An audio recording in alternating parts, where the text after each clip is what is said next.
I was on a train in Siberia. I was lonely, and I had a bottle of Australian red wine, and I had a couple of recorded books, and I put it on, oh yes, the Gatsby.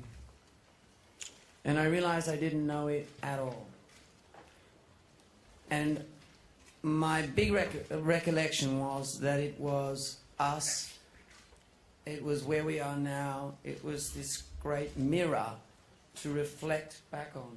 And I suppose if I read it when I was 60, I'd have a different experience. I think when you read it when you're 40, a different experience when you're 17. I was fascinated by Gatsby as a character. I was moved by him. It no longer became a love story to me. It became a tragedy of this new American, this man in a new world where everything was possible. In a time of great opulence in the 1920s that was trying to become a great Rockefeller, a great American, and somewhere along the way had lost the sense of who he was and was desperately holding on to this mirage that was Daisy Buchanan. And first of all, just how extraordinary the writing technique is. And when he set out to write The Great Gatsby, he set out to write something he said was, I want to write something new, something beautiful, something extraordinary, and I'll get this wrong, but something intricately patterned. I want to write the great American novel. And he wrote it 20 miles up the road here, just up at San Rafael, while his wife was having an affair on the beach just down here, right where the Palais is. And there was a French airman buzzing their house that she was having an affair with. The thing I think about that is, which is how much of that pain and beauty went into the writing. Because I was at the premiere in the United States, and an extremely regal woman came out of the shadows, really, and she looked at me and she took me by the hands and she said, I've come all the way from Vermont. And, you know, I don't know why she sounds like Katharine Hepburn, but in my mind, I felt like I was in Golden Pond. You know, your father does love you, but I've come all the way from Vermont. She was so regal. I've come all the way from Vermont to see what you've done with my grandfather's book. And she said, I think Scott would be proud of this film because people have said, and for many years, that you cannot take his first-person narrative and make it into a film. And he said, and she said, and I think you've done that. And by the way, I loved the music.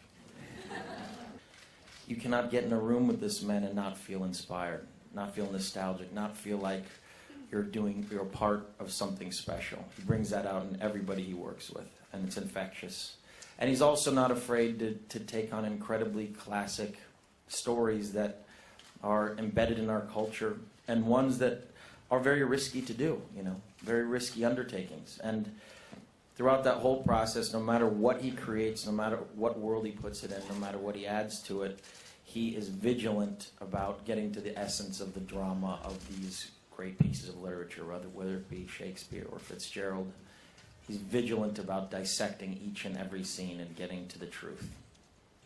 On a personal level, I have great affection for Leo. We're very good friends, so that certainly helps when you're playing scenes.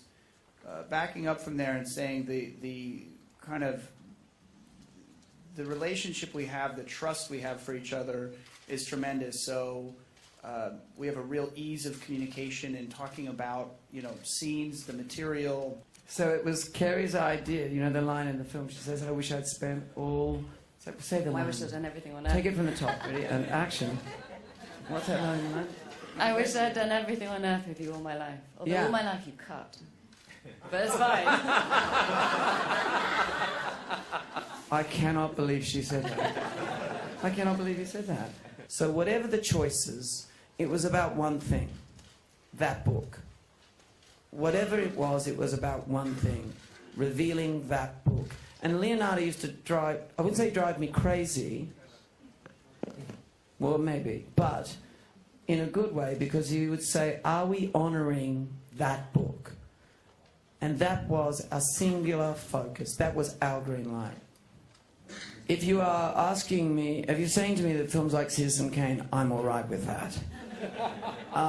And can I say this? Kane and Casablanca. In fact, Jeff Robinoff is here from Warner Brothers. We had a rocky moment.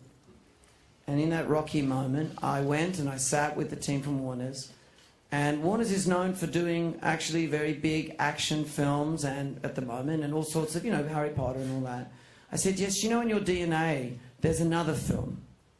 And it's about a mysterious guy and it's a love story, and yet somehow it's about something much more than that, and it's called Casablanca. You know, Fitzgerald put music front and center in his novel. He took African-American street music called jazz, and he put it right as a star in the book. It's in the book. The words are in the book. And people said, why are you doing that? It's a fad. It'll be gone next week. And he said, because I want this book to feel right here, right now. So when I set out to work with Craig and I were working, we said, well, what do we do? And right back in the writing process, we said, well, there's another African-American street music called hip-hop, and it's right here, right now.